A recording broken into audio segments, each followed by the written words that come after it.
Moi, à partir du moment où je fais venir quelqu'un, à partir du moment où la nana se retrouve en face de moi, c'est que forcément j'ai envie de la mettre. Son histoire vaut le coup. Si je le formule autrement, dans ton audience, quand tu vas avoir, je sais pas moi, des femmes qui vont tirer leur lait et d'autres qui vont, je prends des gros clichés, mais j'ai juste vu cette photo tout à l'heure sur tes listes d'épisodes, et d'autres qui vont pas le faire et faire du lait au biberon.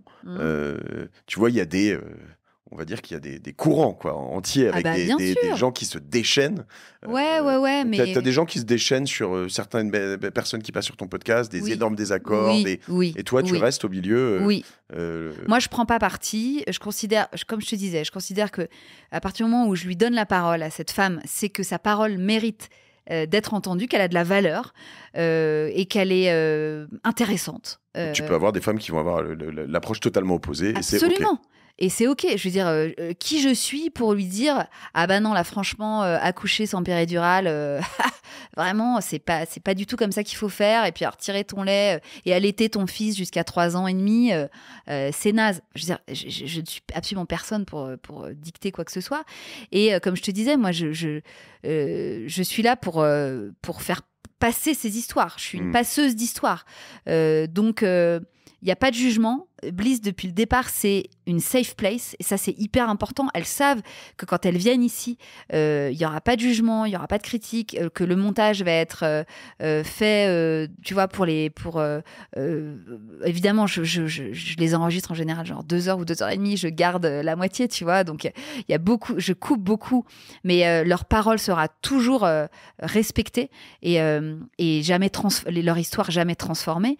Donc, elles ont confiance. Et je pense qu'elles ont raison d'avoir confiance, parce que jusqu'à présent, j'ai pas une invitée qui m'a dit « Ah bah franchement, le montage, c'est pas du tout ce que je t'ai raconté. » Enfin, tu vois, ça n'est jamais arrivé.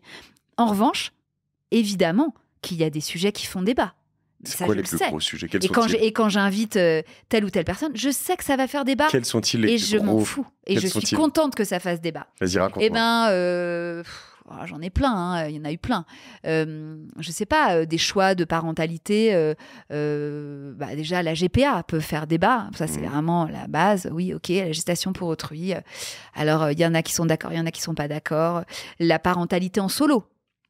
Je fais un bébé toute seule. J'ai eu aussi un papa solo. Ça, c'est des choix de faire famille. C'est des façons de faire famille qui aujourd'hui sont possibles. Et tant mieux, mais qui peuvent prêter à débat.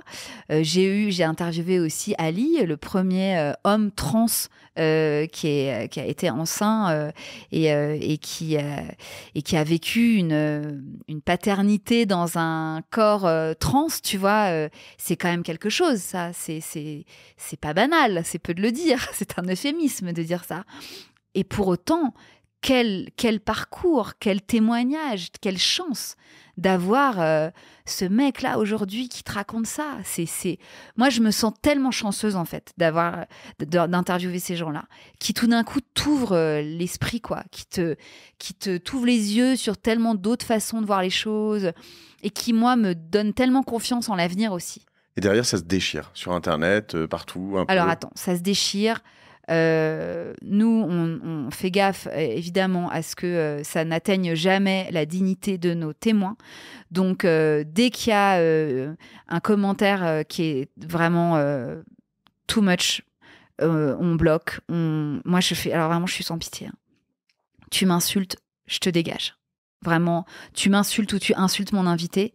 Au revoir. En fait, tu n'as rien à faire là. C'est-à-dire que tu es banni du compte, tu peux plus poster. Je bloque. Ok. Ouais.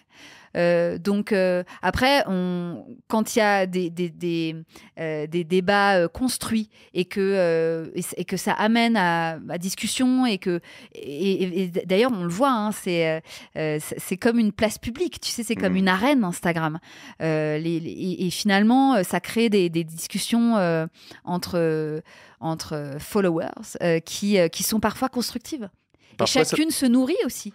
Parfois, ça peut aussi partir en dehors. C'est-à-dire, tu peux avoir, je sais pas, je pense à une autre arène un peu plus violente qu'est Twitter, où on peut reprendre certains de tes épisodes, poster le lien et dire c'est n'importe quoi. Là, tu peux rien faire, tu peux pas bannir. Tu vois, ça arrive, tu t'en fous. Non, ça arrive pas. Ça arrive pas. Non. Franchement, alors j'ai dû retirer. Tu t'es jamais retrouvé dans un gros shitstorm Il y a eu non, shitstorm, non.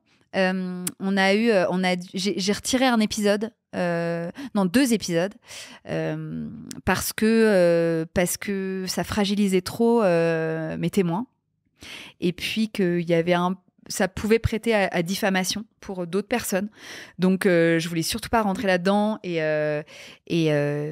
l'idée, encore une fois, c'est toujours de préserver la santé mentale et que l'expérience soit cool, tu vois. Enfin, les filles qui témoignent, elles viennent pas pour se faire lyncher, quoi. Enfin, surtout pas. Donc, c'était quoi les sujets? Eh bien, il y avait un sujet, le premier qui était un sujet autour d'une famille recomposée, un peu compliqué. Donc, comme ça ne mettait pas ça n'était pas l'histoire que de la femme que j'avais en face de moi, que ça intégrait d'autres personnes et qu'il y avait un endroit qui était pas, il y avait des trucs qui étaient pas très clairs, que j'ai senti pas très clairs. J'ai préféré le retirer. Et je pense que j'ai bien fait. C'est-à-dire que des gens de l'autre côté t'ont écrit pour te dire ok. Ouais, je sentais que j'avais des retours un peu chelous et donc dans le doute. Pas clair, quoi. À partir du moment où t'as un micro-doute, tu vois, je préfère retirer l'épisode, puisque je vais pas être là, je vais pas me mettre à enquêter, à machin, tu vois. Bon, ok, c'est chelou, on le retire. Et puis il y en a un autre dont je parle souvent parce que tout le monde me pose la question sur cet épisode, qui était le sujet d'une femme qui avouait préférer un de ses enfants à l'autre. Elle a 2 enfants et elle assumait le fait de dire, malheureusement, je préfère Patrick. Ouais. Et c'était hyper dur et c'était hyper fort à la fois. Moi, je trouvais ça tellement courageux qu'elle ose le dire et surtout qu'il y avait une vraie raison derrière et qu'elle bossait dur pour retisser du lien avec cet enfant dont elle se sentait moins proche, tu vois. Et elle disait pas « je l'aime pas ». Elle disait « il y a un déséquilibre d'amour entre les deux ». Et ça me fait mal et j'essaye de réparer ça. Ce truc où on dit tous on les aime différemment, elle disait je l'aime moins, quoi, en gros. Elle disait clairement l'accouchement a été tellement traumatique et cet enfant m'a tellement arraché une partie de moi que c'est compliqué en fait de créer de l'amour autour de ça. Bon, je crois que tu as fait un épisode avec Christopher, ici présent, Siminelli, sur Follow Me, dans lequel vous rentrez bien dans le détail. On mettra le lien de cet épisode. Mais c'est vrai, il y a eu un livre qui est sorti récemment, non, là-dessus, ça te dit rien? Sur justement le fait d'aimer plus ou moins. Ouais, j'ai entendu parler. Ouais, non, mais aujourd'hui, tu vois, ce qui est marrant, c'est que souvent, il y a des sujets qui sont traités dans Bliss Stories qui sont faits parfois de manière même anonyme. Je me souviens avoir interviewé une femme il y a... attends, c'était sur quoi? Il y a 3-4 ans et qui témoignait anonymement sur... c'était sur quoi? Tiens, je me rappelle même plus. En tout cas, elle avait témoigné de manière anonyme chez moi sur la dépression, je crois, du postpartum, un truc très fort, un burn-out. Et quelques années après, elle avait sorti un livre à visage découvert, tu vois. Ça montre à quel point on déblaye aussi des terrains. Et tant mieux, tu vois. Et moi, je m'en fous, en fait, de créer des débats. Tant mieux si après, tu vois, ça sort. Non, mais ce qui est intéressant, c'est aussi que tu l'enlèves. Alors, ce 2e épisode dont tu parles, finalement, alors tu as probablement d'autres raisons pour l'enfant en question, ou je sais pas, de l'enlever, mais c'est un bon truc pour l'audience, le laisser. Là, je pense que tous les gens qui écoutent se disent ah bah tiens, je l'écouterais bien, tu vois. Bah ouais, mais il n'est plus à l'antenne. Ah bah je l'ai retiré. Mais pourquoi? Mais parce que en fait, tant ça que crée trop de vagues. Ça crée trop de vagues. Ah ben cet épisode, ça a été une cata. Et ça a été une cata pour ma témoin en fait. Moi, franchement, je suis blindée. Pour elle, ok. Même si honnêtement là, à ce moment-là, j'en menais pas large. Et je l'avais au téléphone et on se disait bon, qu'est-ce qu'on fait? Et elle me disait non mais on le laisse, même elle. Tu vois, elle me disait mais putain, mais non, il faut que les gens entendent. Et ce qui était fou, c'est qu'à l'inverse, j'avais des gens qui m'écrivaient en me disant merci. Merci parce que moi j'ai été cet enfant mal aimé ou moi j'ai été cette mère qui n'aime pas ses enfants pareil. Et bon bref, c'est en fait il y a toujours les deux côtés et voilà et on compose avec. Mais à partir du moment où elle ça ne lui allait plus, où elle me disait, écoute, là, franchement, ça commence à devenir un peu intense. Je lui dis, ok, bon, bah, on enlève l'épisode, tu vois. Et c'est très bien comme ça. Et franchement, c'est pas grave. Bah oui, bah écoutez, vous voudrez tous écouter cet épisode. Bah, il n'existe plus. Et voilà.